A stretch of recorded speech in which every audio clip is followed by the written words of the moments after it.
US President Donald Trump and Russian President Vladimir Putin are both en route to Anchorage in Alaska ahead of his highly anticipated peace summit that could forge a pathway to peace between Russia and Ukraine. The face-to-face talks are expected to start at around 9 p.m. South African time in what Trump has described as a chess game after expressing hopes that it could lead to another meeting that would include Ukraine's President Volodymyr Zelenskyy in the near future. This is the first time that Putin will set foot on American soil in nearly a decade, and the first time he has met face-to-face with an American president since his meeting with Joe Biden in Geneva in June 2021, 7 months before Russia's ground invasion of its western neighbour. I think that President Putin would like to see a deal. I think if I weren't president, he would take over all of Ukraine. It's a war that should have never happened. If I weren't president, in my opinion, he would much rather take over all of Ukraine. But I am president, and he's not going to mess around with me.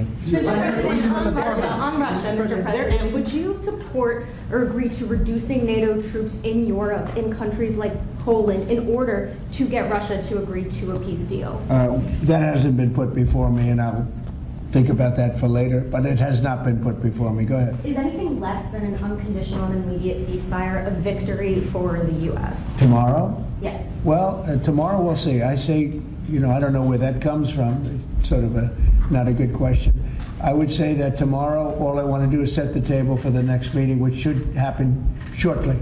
I'd like to see it happen very quickly, very shortly after this meeting. I'd like to see it actually happen maybe in Alaska, where we just stay because it's so much easier.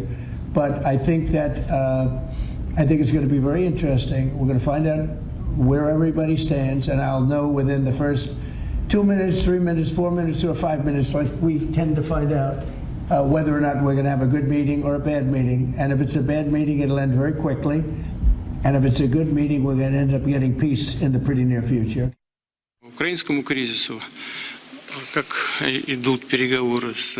I will tell you about the stage we are at with the current American administration, which, as everyone knows, is making, in my opinion, quite energetic and sincere efforts to stop the hostilities, stop the crisis, and reach agreements that are of interest to all parties involved in this conflict, in order to create long-term conditions for peace both between our countries and in Europe, and in the world as a whole. If at the next stage we reach agreements in the area of control over strategic offensive weapons. For more on this, we now speak to US Correspondent Sherwin Bryce-Pease, and he joins us now live from New York. Sherwin, the stakes are high, as President Donald Trump has described, and the meeting, maybe looking into that, realistically, what can we expect from a meeting between these two leaders, particularly at a time where Ukraine and its European allies are not present? I think what is a certainty is that there will be a great deal of political theater around this historic meeting in Alaska. Of course, as you mentioned, the first time in almost a decade that Vladimir Putin will be on American soil, over 4 years since he's met an American president. So what we can be certain about is that the great political theater that will accompany this engagement. Donald Trump will meet Vladimir Putin's plane on the tarmac in Alaska. This is something that hardly ever happens, a U.S. president awaiting a fellow head of state on the tarmac. But I guess the question in Bali becomes, what can we realistically expect as an outcome from this meeting? Are we going to get a ceasefire deal? Are we going to get a pathway to peace? Is Putin going to agree to a trilateral meeting that would involve Volodymyr Zelenskyy, the president of Ukraine, who has been clear that they cannot take decisions in the absence of Ukraine at a summit like this? The White House has framed this meeting as a listening exercise. Donald Trump, the president of the United States himself, has said he will not be negotiating on behalf of Ukraine. What are going to be the gives? What are going to be the takes, so that a compromise can be forged in terms of a pathway forward? Too many unknowns in terms of what the outcome will be here. But let's get the views of a professor of international relations at the University of Cologne in Germany, Clemens Fischer. This is how he previewed this historic summit in Alaska. Watch. We do see that The two leaders want to at least sit at the table, and this is a very big success. Firstly, for Mr. Trump, because 3 years on, no one could take Mr. Putin out of his country in the Western Hemisphere. And he invites him, and he does follow the invitation. This is a big point for Mr. Trump.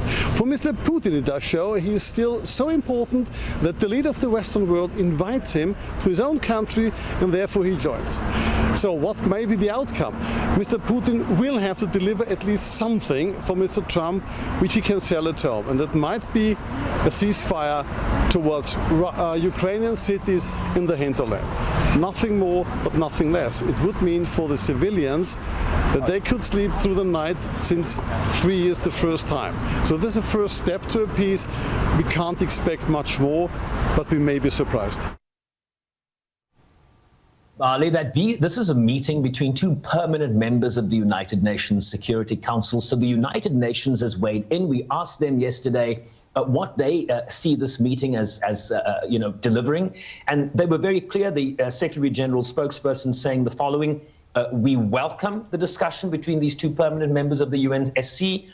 What we want is a full and unconditional ceasefire, a just, sustainable peace, one that upholds Ukraine's sovereignty, territorial integrity, and independence within its internationally recognized borders, in line with the UN Charter, international law, and United Nations resolutions. That's a very high bar in terms of what we might see emanate from the discussions in Alaska later today.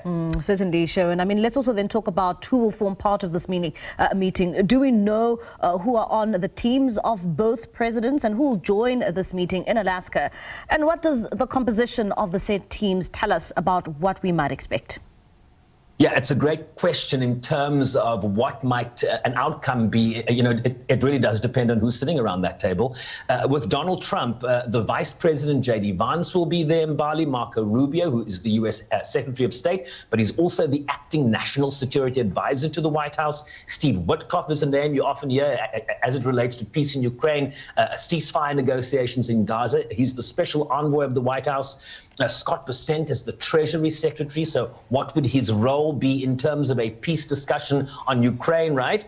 Pete Hegseth, the Defense Secretary, Commerce Secretary, Howard Lutnick, and the CIA Director, John Ratcliffe. So just from what you hear in terms of who the U.S. team is, one gets a sense that, yes, peace in Ukraine is one area of discussion, but another area of discussion will be the bilateral economic cooperative relationship between Russia and the United States. A big element here, certainly from the Russian perspective. Sergei Lavrov, the foreign minister, the defense minister, Andrei Belousov, finance minister, Anton Siluanov, Yuri Ushakov is a presidential Kremlin aide on foreign affairs. Kirill Dmitriev is a presidential envoy on foreign domestic. So what emerges from that composition are two things: ceasefire negotiation, peace talks on Ukraine, but then if they make progress on that first agenda item, is there going to be a broader discussion around future economic cooperation between the United States and Russia? That certainly appears to be on the cards, given who will be in the room with Donald Trump and Vladimir Putin. And Sherwin, before I let you go, I mean, Ukraine's President Volodymyr Zelenskyy said earlier that his country was basically counting on America ahead of the Alaska meeting, after rejecting any notion that some of the land sweeps would be part of the future deal. Now, this is something that was floated by President Trump as part of a future deal, not so?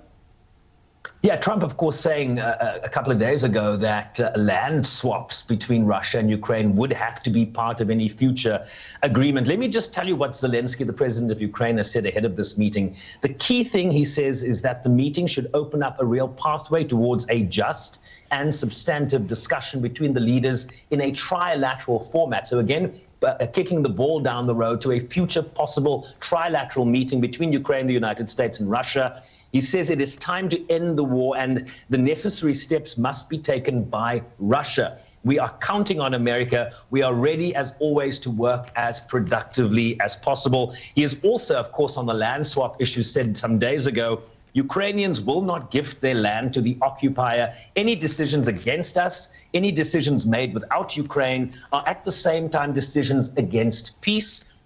They will bring nothing. They are dead decisions. They will never work. So a red line appears to be that territorial swaps are not part of the discussion here. So what any ceasefire arrangement, what compromises look like from the Russians and the Ukrainians are yet to be determined in Bali. All eyes on the tarmac, I imagine, will be the first moment we see the two leaders together in Alaska later today.